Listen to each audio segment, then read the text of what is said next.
na kapag po may final na verified complaint, mayroon pong obligasyon talaga yung Kamara na i-refer ito. Hindi po siya discretionary, hindi siya pwedeng ipitin, hindi siya pwedeng palitan ng moral hesitation. Ang malinaw po na utos ng ating konstitusyon. Tama po. Pero alam naman po natin na sa totoong politika, ang impeachment po, hindi lang po siya legal process. Ito po ay numbers game, arithmetic. Dapat may numero para magtagumpay o biguin ang isang impeachment complaint. Ngayon, ang simpleng math mga kababayan sa Kamara para umusad ang isang impeachment, kailangan po ng endorsement ng kongresista. Kailangan ng majority sa committee at kailangan po ng 1/3 ng buong House para dumiretso sa Senado.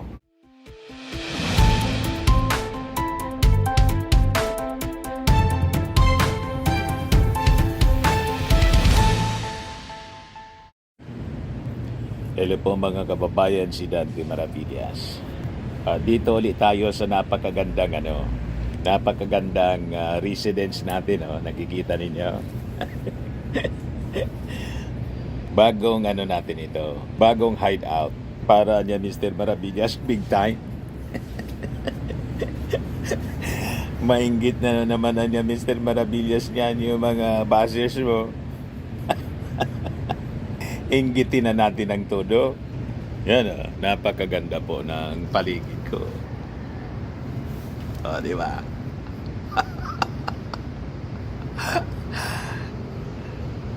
Ayan, di ba? Punong-puno ng halaman yung aking nakaka-relax talaga po dito. Para iba naman yung ating environment. O ngayon, pag-usapan natin yung impeachment complaints na tinail sa ating Pangulong Bongbong Marcos. Sunod-sunod po, gigil na gigil sila. Gigil na gigil sa ating Pangulo. Kung sino pa yung lumalaban sa korupsyon, ay siya pang gusto nilang tanggalin. At yung involved sa korupsyon, yan ang gusto nilang paupuin. That is the irony of life sa politika mga kababayan dito sa ating bansa. So mahalaga, napaka-importanting pag-usapan natin. Kasi kahit po sabihin natin na yung second and third impeachment hindi po tinanggap.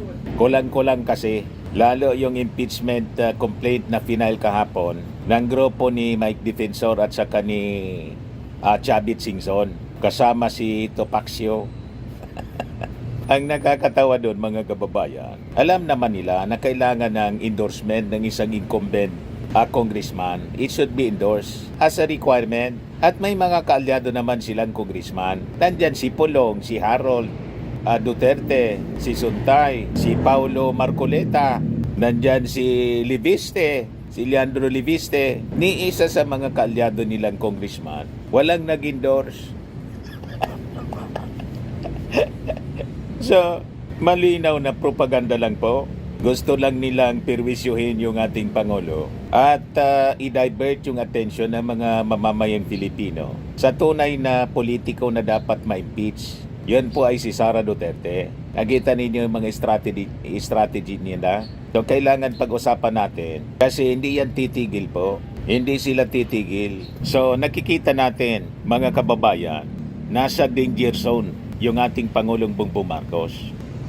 Lalo't yung kanyang knight in shining armor mga kababayan, si Speaker Martin Romualdez ay naisantabi. At ang nakaupong speaker mga kababayan, hindi tulad ni Martin Romualdez ang political influence. Ialam naman natin po, ang impeachment complaint, numbers game yan mga kababayan. At ang impeachment mga kababayan, hindi siya optional. Hindi emotional, hindi moral dilemma, kundi isa po itong tungkuling konstitusyonal. That is the reality sa isang impeachment complaint mga kababayan. So habang dumarami po yung mga reklamo na inihahain, siyempre nandyan ang obligasyon ng Kongreso na tanggapin, i-refer, i-proseso ang kahit isa basta't nakapag-comply ng requirement ayon sa ating konstitusyon. Bakit anya Mr. Maravillas hindi tinanggap yung second impeachment at saka yung third impeachment? Yung second impeachment po na inihain ng Makabayan Black, ang sabi sa reklamo noon, walang tatanggap. Nasa Taiwan si Garafil. Yung pangatlo naman, yung mula sa grupo ni Sabit, ni Mike Defensor, wala man nag-endorse. Ni yung mga kalyado nilang congressmen, ni isa walang nag-endorse. So, hindi yan problema ng House of Representatives. Problema yun na nag-file. Di ba po? Pero siyempre, pag halimbawa yung impeachment complaint, kompleto sa forma, sufficient in form, hindi po pwedeng pigilan ang isa pong constitutional process dahil lang sa pangamba, pakiramdam, o political discomfort. So sa puntong ito mga kababayan, malinaw. Dapat talaga gawin yung trabaho, obligado yung Congress na i-process siya po o magbigay daan sa mas kayang gumawa nito. Kasi po sa ating konstitusyon, walang lusot, walang palusot. Yan malinaw po sa 1987 Constitution, Article 11, Accountability of Public Officers. Ano sabi sa Section 2? The President, the Vice President, the members of the Supreme Court, the members of the Constitutional Commissions, and the Ombudsman may be removed from office on impeachment for and conviction of culpable violation of the Constitution, treason, bribery, graft, and corruption, other high crimes, or betrayal of public trust. Sa Section 3.1 at 3.2, the House of Representatives shall have the exclusive power to initiate all cases of impeachment. At ang sabi dyan, a verified complaint shall be included in the order of business within 10 session days and referred to the proper committee within 3 session days thereafter. So, ibig sabihin mga kababayan, malinaw na kapag po may final na verified complaint, mayroon pong obligasyon talaga yung Kamara na i-refer ito. Hindi po siya discretionary. Hindi siya pwedeng ipitin. Hindi siya pwedeng palitan ng moral hesitation. Ang malinaw po na utos ng ating konstitusyon. Tama po. Pero alam naman po natin na sa totoong politika, ang impeachment po, hindi lang po siya legal process. Ito po ay numbers game. Arithmetic. Dapat may numero para magtagumpay o biguin ang isang impeachment complaint.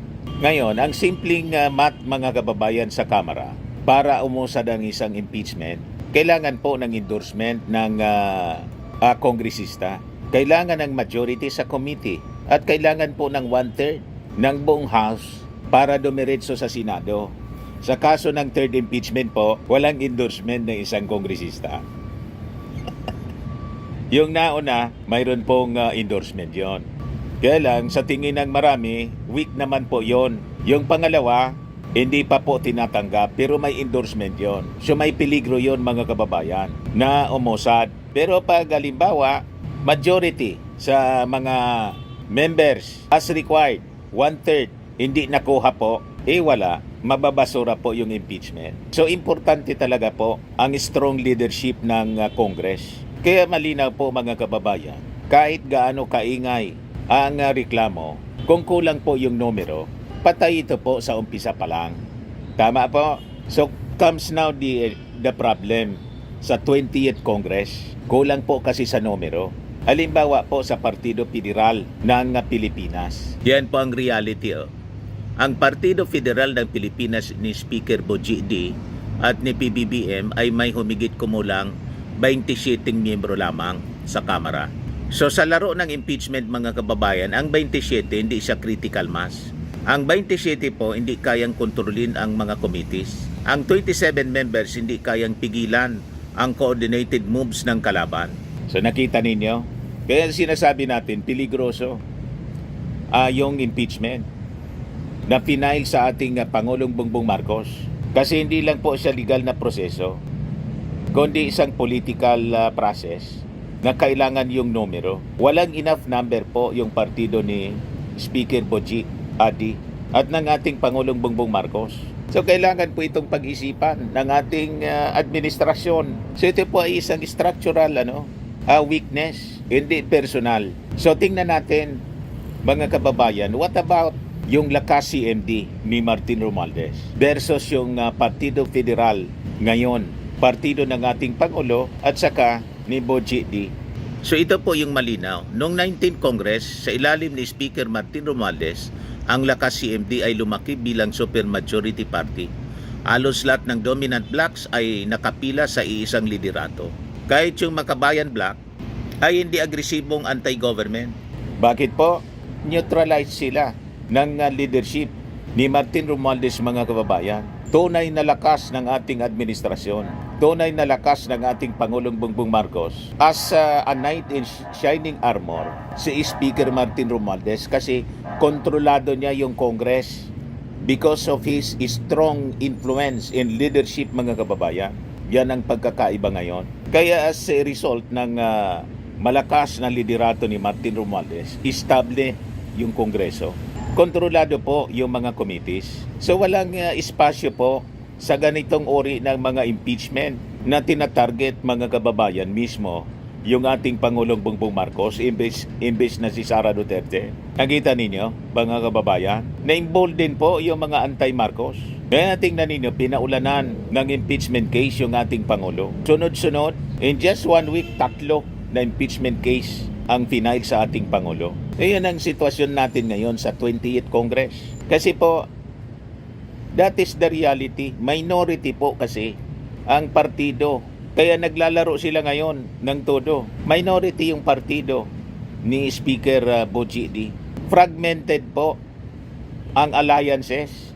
Nagkikita ninyo ang diferensya ngayon. So mas madaling galawin ang House mula sa loob, mga kababayan. Ito po, mga kababayan, ang dahilan kung bakit nagiging posible yung maniobra sa impeachment ngayon.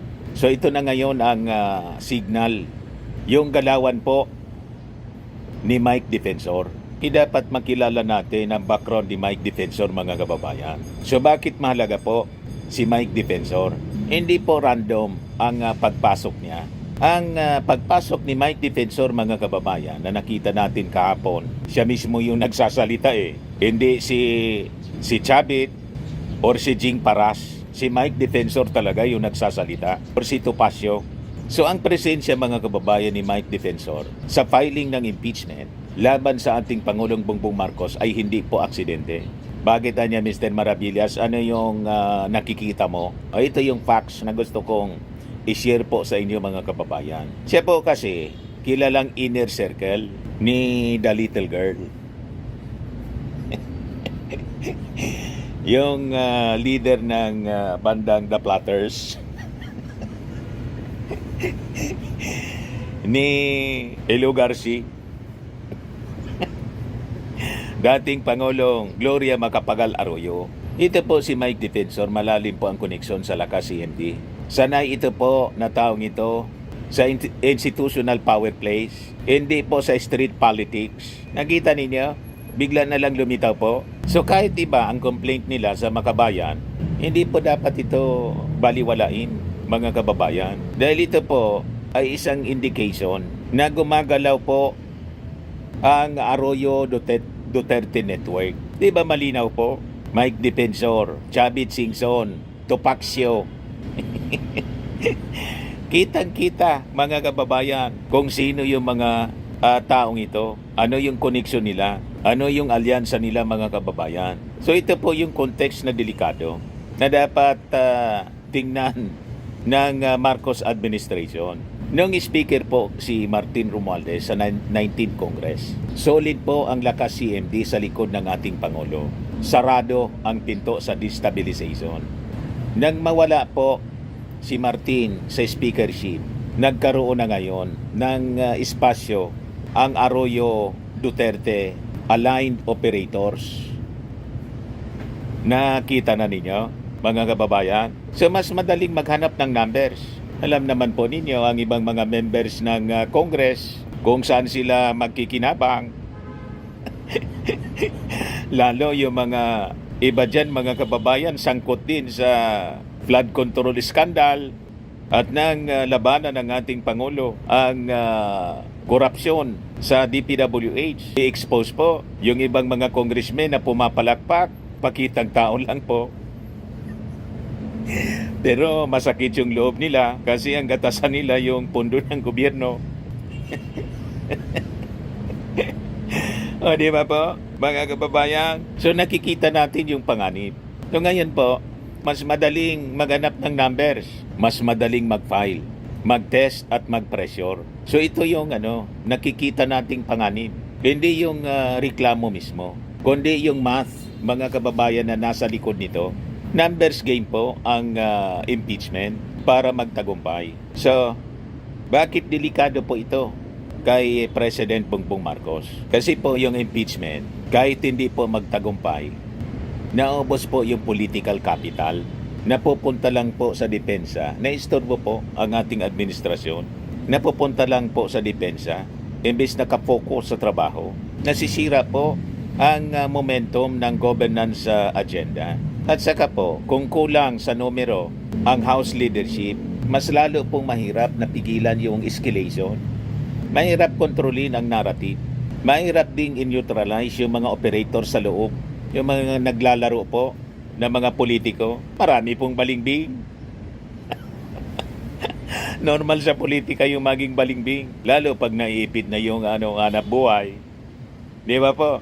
So, kailangan talaga po na makabalik si Martin Romualdez bilang speaker ng Kongreso, the knight in shining armor ng ating Pangulo, para makabalik yung stability ng Kongreso. Hindi po ito usapin ng personality, kundi ito po ay usapin ng institutional survival. Tama po? Kasi po, sa totoo lang, kay Martin Romualdez lang po nangyari na may nabuong super majority network. May tested na pong command sa lakas CMD. Siya lang po ang may kakayahang isara po ang House sa destabilization. Siya po yung naging political shield ng ating Pangulong Bongbong Marcos sa 19th Congress mula 2022 to 2025. Sa totoo lang po, hindi po coincidence lang na tahimik yung impeachment noong 19th Congress laban sa ating Pangulong Bongbong. Hindi coincidence po na disiplinado yung Kamara noon. Wala pong nakakalusot na ganitong worry ng impeachment. Kasi sa totoo lang po, ito yung strategic reality.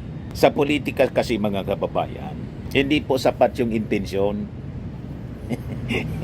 Hindi din sapat yung moral high ground. Kailangan po numero, yan ang reality sa Kongreso. Kaya po, kung gusto ng administrasyon ng stability, proteksyon, control sa Kongreso, ang sagot po dito, hindi po denial. Ang sagot po, ibalik yung leader na kaya pong magdala ng numero. At ang leader na yan, alam naman ninyo kung sino, si Pinsan na laging pinag-iinitan mga kababayan ni Amy Marcos. Gustong idiin ang idiin, iwala man pong ebidensya. You see, to conclude with our discussion ngayon pong episode natin, ang impeachment po, hindi siya drama. Ito ay matematika. At sa larong ito mga kababayan, malinaw po, kung kulang ang numero, tulad ng sitwasyon ngayon, delikado po yung ating Pangulong Bongbong. Kung mali po yung liderato, bukas po ang pinto sa destabilization. And it's happening now mga kababayan. Sana maagapan pa ng ating Pangulong Bongbong Marcos. Kasi gusto natin ang ating Pangulo tuloy-tuloy sa kanyang paglilingkod sa ating bayan hanggang matapos yung kanyang termino sa 2028. Iatat-natat po yung kanyang mga kalaban kasi naistorbo yung kanilang hanap buhay, yung korupsyon. Inistorbo ng ating Pangulo. Hindi man po pwedeng manahimik na lang yung ating Pangulo sa massive corruption sa ating gobyerno tulad ng nangyari ng previous administration. Never ito, mga kababayan, na ginawa ni Digong ang expose ang massive corruption po sa DPWH. So sa politika po, ang reality sa politics, hindi po sapat ang mabuti. Kailangang handa, organisado at may bilang upang hindi ka mapaglaruan. o tuluyang patalsikin ng mga walang sikmurang upuan lang ang nais po sa ating bayan. Gustong-gustong umupo. Nang hindi makaupo, namulot na lang po ng basura. Pero gumagalaw mga kababayan yung kanyang galamay. Nalaway mga kababayan na makaupo ang patron nila para makabalik sila sa pagpifiesta mga kababayan sa kaba ng bayan. Gusto ninyo ang ganon? Ayan ang ating malaking katanungan mga kababayan. So I just hope magising sa reality sa politika yung ating Pangulong Bongbong Marcos. Ibalik po ninyo, Mr. President, si pinsan. Yung pinsan ninyong si Martin Romualdez. Pag hindi po, delikado kayo. Tama po mga kababayan, yung ating mga analysis. Ayan lang po yung ating short video ngayon. Ako po si Dante Maravillas. Bye-bye po. God bless.